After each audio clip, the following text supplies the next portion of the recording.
Hello and welcome back. I'm Nicole, a cottage witch, and today I'm doing another round of One Deck Gone Wild, this time with the Sister Witch, because it's gorgeous and I love it. I've been using it a lot since I got it, except when I went away for Christmas. But it's a lot of fun. And the first question is, why did you pick this deck? And the reason simply is that it's my new deck ritual, it seems. So I do this for a lot of decks. I've got a few other of these videos already recorded that I sort of just keep in my back pocket to post whenever I don't feel like doing anything else or don't have the energy to do anything else.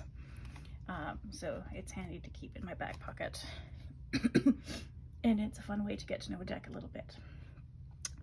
I'm not doing all of the questions either, but I'll list them all down below. So the first question is that I'm going to answer is number 3. What card reminds you to relax when it comes up?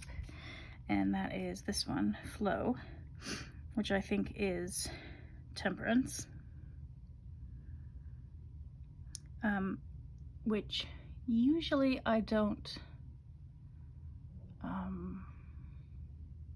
associate with relaxation necessarily, because the tempering process is not very relaxing. Although I guess you can be relaxed and balanced at the same time.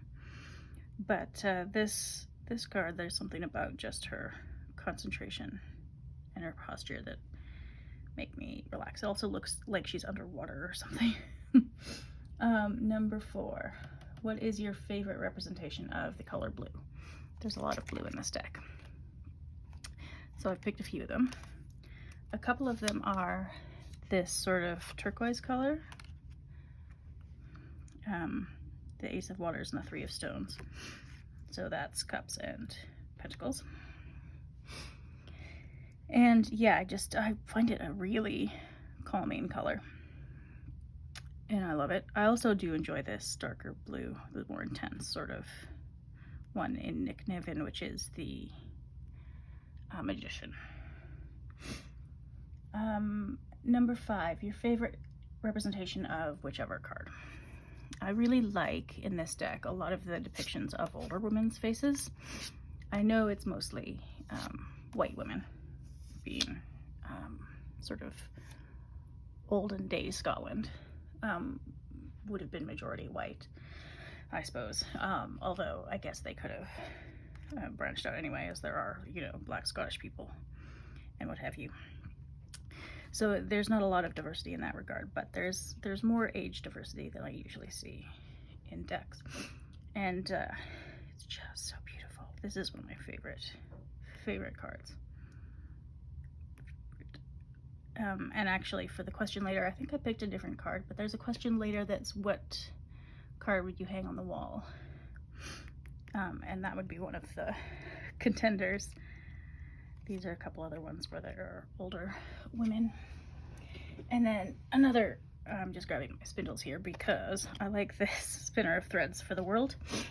It reminds me, I think, that you might have more control over fate than you want. And also, I have spindles.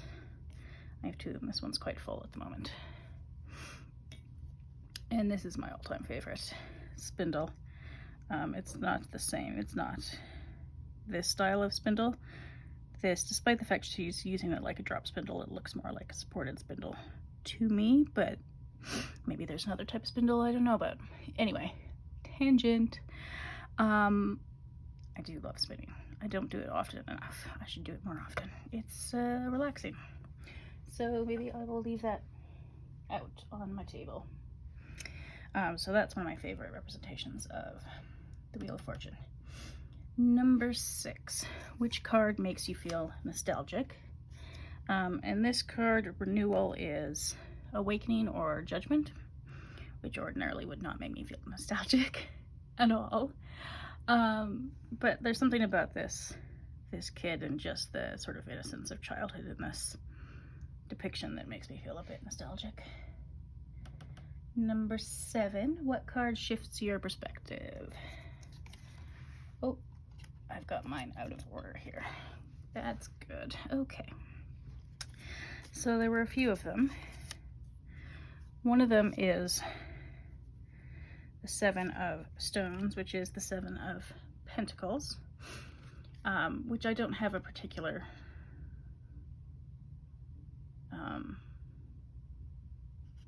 I don't know, preference for how it's depicted or not depicted, I suppose. Like, I have opinions about the usual Three of Swords, in that I don't like the Rider-Waite-Smith version of it very much. But I don't mind the sort of usual depictions of this one, but this one is interesting because it's more, less about waiting for what might develop, what seeds might grow or whatever, and has more of a connection to what's gone, what has died in that sort of eternal cycle, which I think is kind of interesting. Seven of Skies. So skies are swords. And the Seven of Swords I also don't. Is that the sneaking one in the Rider-Waite-Smith? Sometimes I can't remember because I don't really like the Rider-Waite-Smith.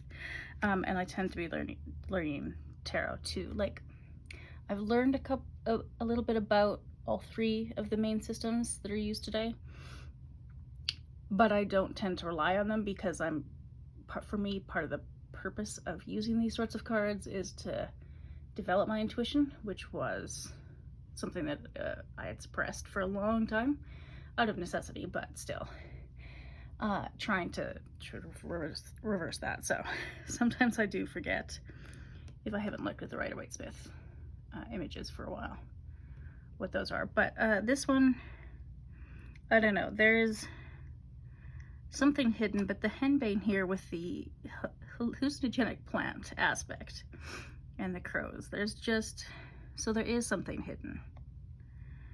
I'm not sure it's exactly thievery or sneaking around or anything like that, but it's there's something curious about that.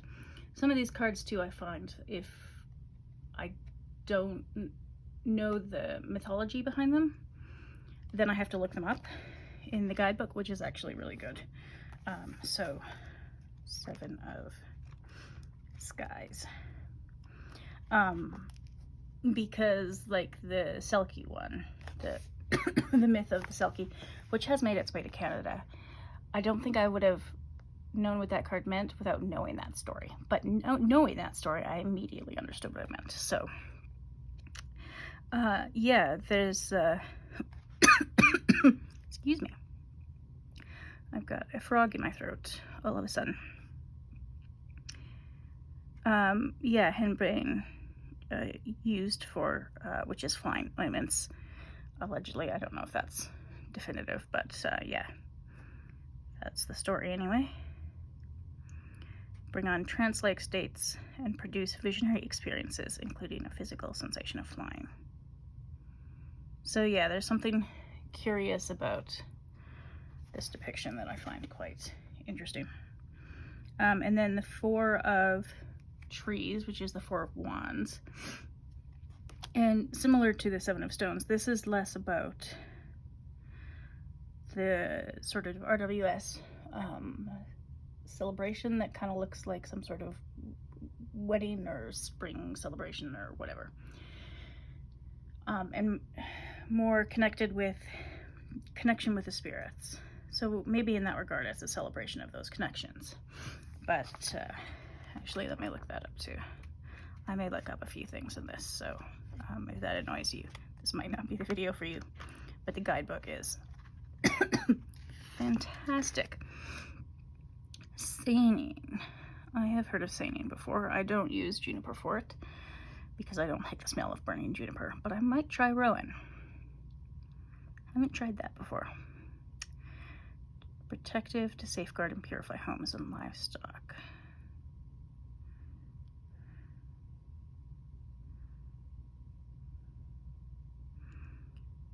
And from the days of our tribal ancestors, we've strewn herbs upon the fire to soothe and heal, and also an invocation of spirits and visions. Interesting. So it does deviate sometimes from more traditional meanings, but I am okay with that.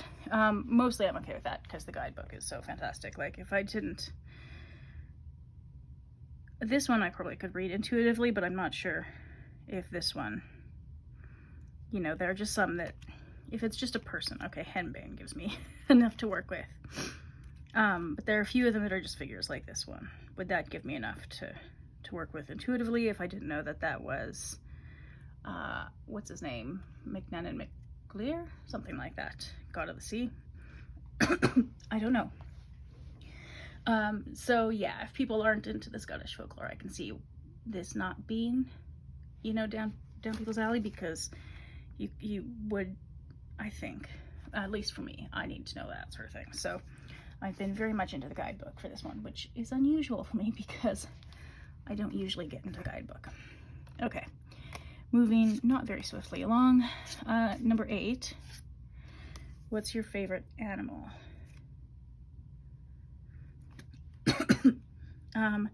And that is this, I think that's crow. I love corvids. We mostly have magpies around me, but we do have the occasional crow. And in Banff, the occasional raven. Have I seen ravens in downtown? In the downtown area? I don't think I've seen ravens downtown. Maybe further afield or in some of the parks and things.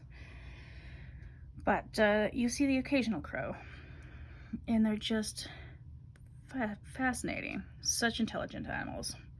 And yeah, I really like that one. I think these were supposed to be a couple others that were in Shift's perspective, but I'm not sure. Oh no, these were the animals as well. Okay, slight technology break because I have my phone plugged in, but the cable is not so reliable. So we'll see how this goes. I may get interrupted again. Anyway, other animals I like are the butterflies in the 6 of Skies or 6 of Swords.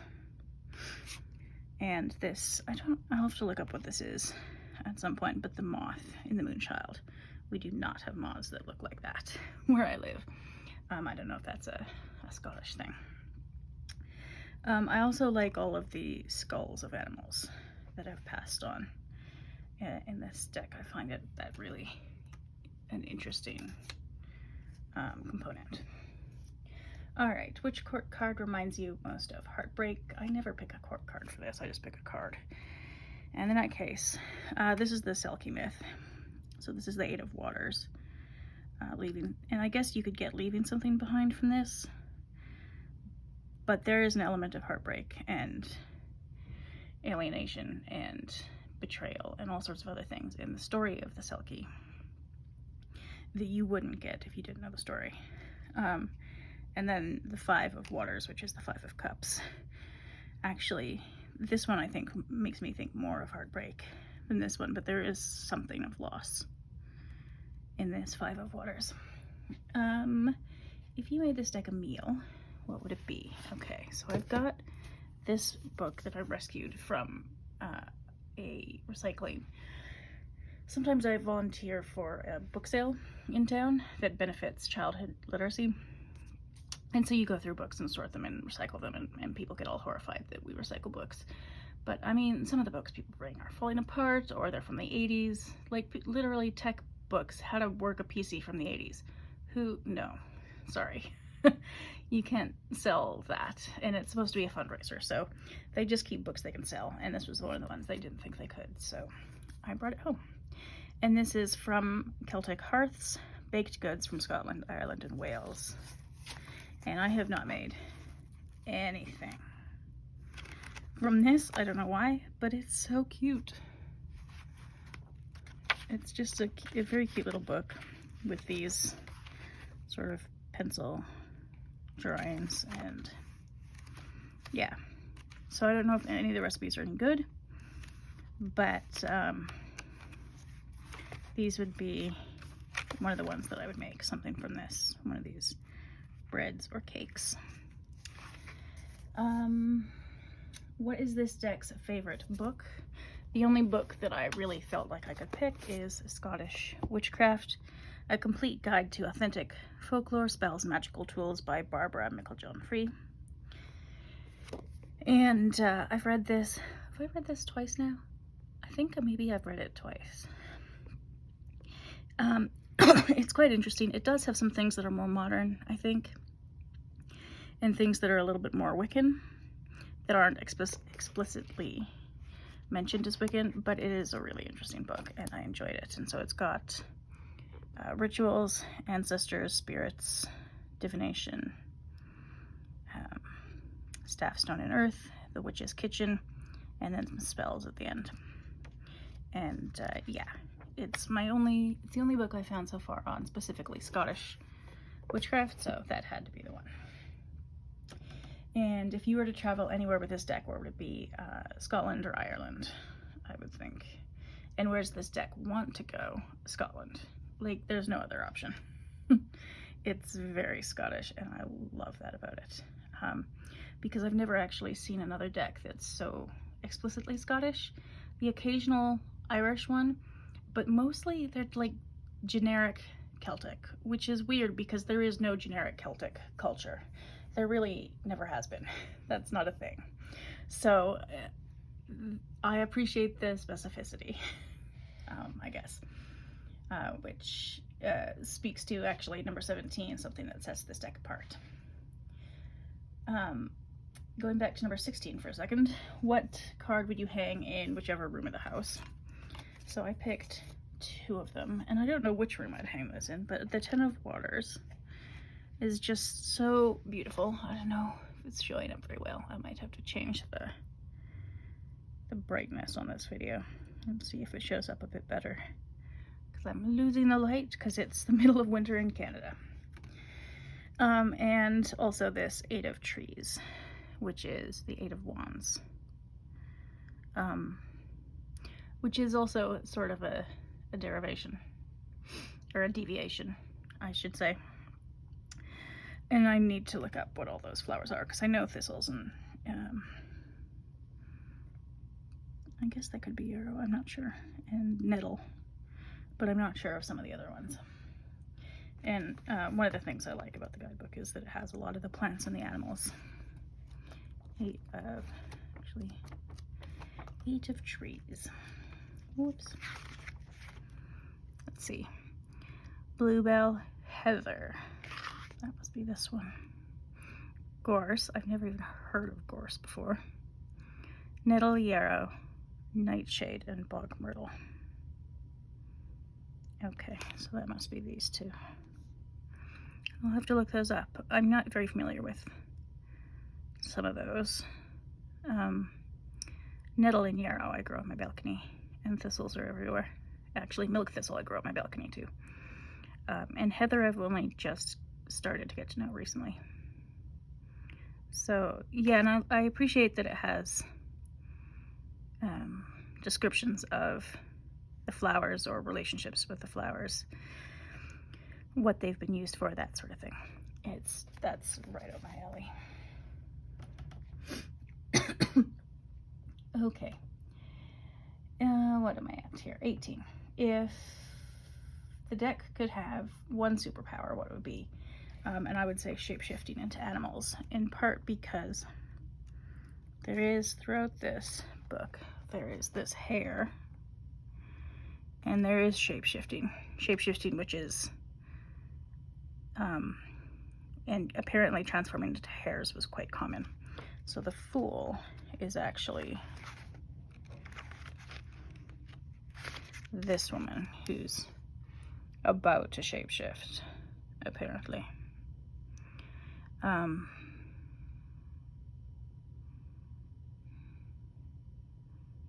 maybe that was another card where she was about to shapeshift. I can't remember now, but the transition appears several times, and the hair appears quite often. Hair transformations, yeah, that comes up in renewal as well. So yeah, that comes up quite a lot. Okay, skipping a few. Number 31. Which card in the deck do you feel most represents you right now?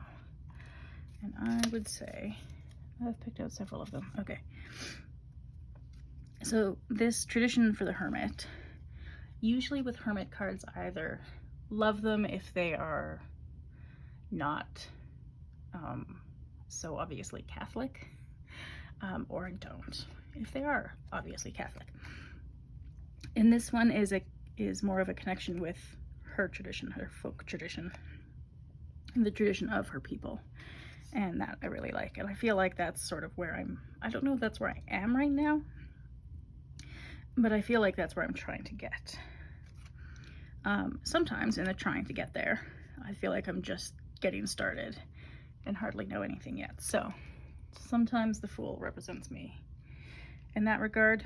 I've also picked out the Hermit because I have hermity tendencies.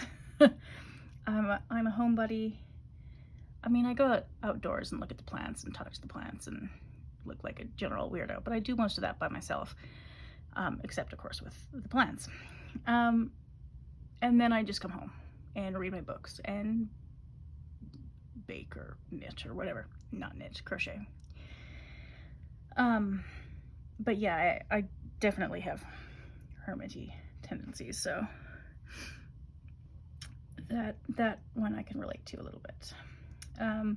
Number 33, which card in this deck makes you laugh? I think aside from the sun, I don't think any of the characters are laughing. It seems fairly serious and not really like, there are a lot of characters that are not messing around. They're focused, they're, whatever it is that they're doing. I guess she's sort of smiling. But yeah, he's the only one who's obviously smiling. Everybody else is sort of intensely focused in on whatever it is that they're doing. And it's not a very, I won't say it's not cheerful, but it's not a funny deck. Yeah, she's not messing around. So, yeah. Usually I do question 34, which is which card in this deck makes you feel calm, seen, or emotional. But for this one, I'm not sure yet because I think I need to read up in the guidebook more about some of the cards to fully understand them. And what is this deck's favorite tarot deck is the last question I'll answer today. And for that, I've got a couple to try here. One is the Thistledown Oracle, which I do realize is English and perhaps is therefore sacrilege, but it's cute and it's got a lot of the animals. So I'm going to try it and see if they talk to each other because I feel like they might. But I'm going to zoom in a hair. Here. Oh, don't mind me. Okay. Yeah, so there are some of the wildlife is the same, obviously. Some of the plants are the same. Bats I don't think appear in this deck anywhere, but stags definitely do. Thistles definitely do, and butterflies. And the color palette is not so dramatically different that it clashes.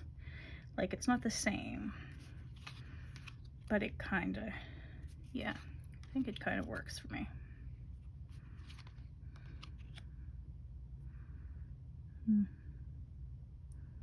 Yeah, I like that. That's beautiful. And so I'll have to play around with them. That's curious. I'll have to play around with them a bit and see how well they talk to each other, but I'm thinking I like it. So this is the Thistledown Oracle, which I actually haven't used very much, which is ridiculous. I realize it's ridiculous because it's a gorgeous oracle. I used it a bit when I got it, but it was late fall at the time. And so and then in the winter, I just stopped using it. So I need to get back into that. That's nice. I like that. Okay. So that's the Thistledown Oracle. And then I thought, just because of the abundance of crows, I would try the Crow Tarot because I just got it, like, last week.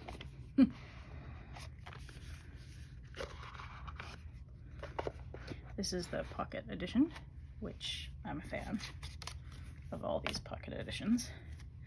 And I don't know if it'll, well, okay, maybe. It's still in order, and I think I'll still keep it in order because I want to go through it more thoroughly at some point. maybe find a walkthrough or something. Those I don't need to keep in order because I've been using this deck, the Witch Sister one. Yeah, okay. I mean, it's not very random because they're all in order, but I don't like it as much as the Thistledown.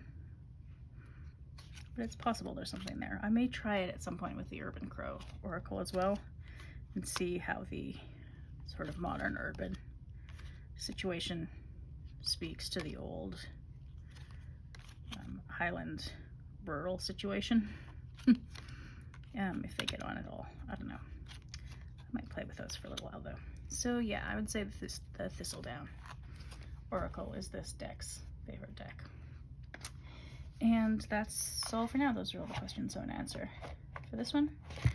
So thank you for watching. Whoops. And I'll see you next time.